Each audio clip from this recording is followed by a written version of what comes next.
morning. Can we have you state your name and position and the amount of time you worked at Prairie View? My name is Tina Love.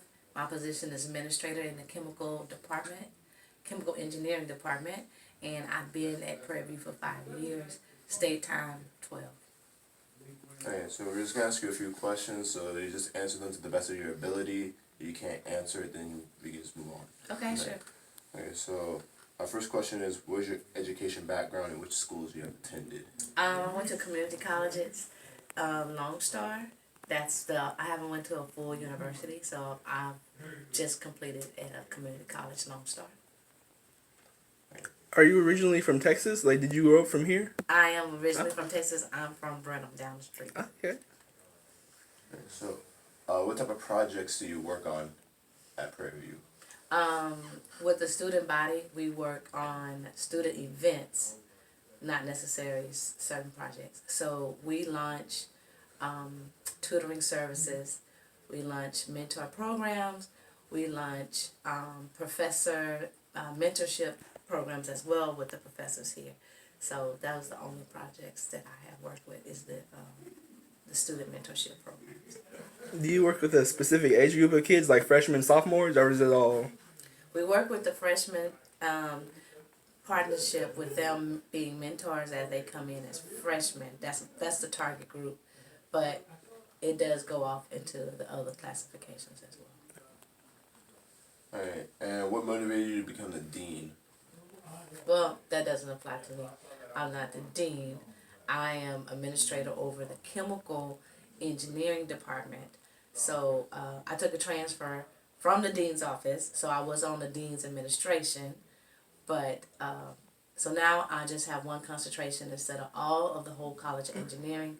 My administration part is to only deal with the chemical students. Okay. Is that a lot better than before? Or you like it a little bit more? I like it a lot bit more. It's more culture for chemical only, Mm-hmm. and it's not the whole college. So it's just a piece of the college, and it's more on an intimate relationship level. So Okay, yes, yeah. I do like it better. Okay. Yeah, because that sounds like a lot easier, like being able to deal with like the chemical engineering students, and then less of, because like everybody on campus, like that's a lot, or all the engineering majors, that'd be a real lot of students. Yeah, I used to deal with the masses. Now I don't. So this is different. It's a better focus and more strategy of what this department is trying to do. Okay. Alright, and what are your highest aspirations for the faculty that you lead? My highest expectation. What is my highest expectation? As for our question, it's aspiration. Aspiration. My highest aspiration for the faculty is for better involvement and from the faculty for students, and more engagement. Classroom engagements needs to happen with faculty and students. So focusing more with the aspiration of the student engagement, where there's more contact, more relationship and collaboration, not just student on student, but student on faculty. Okay, and what is your ideal dream as the dean administration? What is my dream job? What is my dream? Let's say it's an ideal dream. Oh, my ideal dream. I think my ideal dream for this department that I'm now focused in is more financial aid for the students, more funding available here on this campus for students, more funding for out-of-state students to come and not be hammered with such large amounts of account summaries that we see.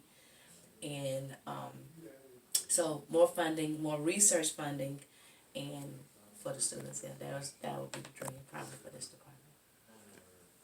And so, do you have any encouraging words that you would give to students?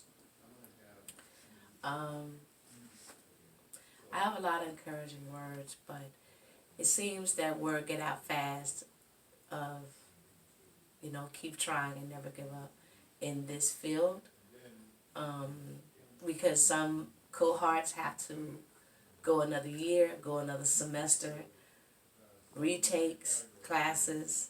So this is a challenge here for PV that students have to stick with it and don't give up on the degree itself. The degree doesn't work for them; they have to work for the degree. So, my words of encouragement would be: do not give up, and keep going until you get your degree. That's it. Thank you. And I just had a few more questions. So, because one of your dreams, you were saying, like, for better financial for students and students that were coming out of the country. Did you have any ideas or anything that you could think? Because I know, like last semester, there were a couple of students that they had trouble trying to get funding, to continue staying, and I know they would continue looking. Did you have any, I guess, ideas or words for the students that were still looking or anything that they could do? The number one thing that I want to extend to students is to make sure that they are applying on time to the scholarship that opens up. The university offers over 90 scholarships that sometimes the students miss the deadlines of those scholarships and they wait to the last minute for those scholarships. So it's a first come, first served basis. So when those scholarships are gone, they're gone. And so if you know that you're a financial income-based, need-based student, then you have to engage into all resources. Resources, which means outside scholarships. The College of Engineering is always sending out scholarship information that's outside. So outside resources mean that it's not just an application. There is probably an extra something that you got to do on your end.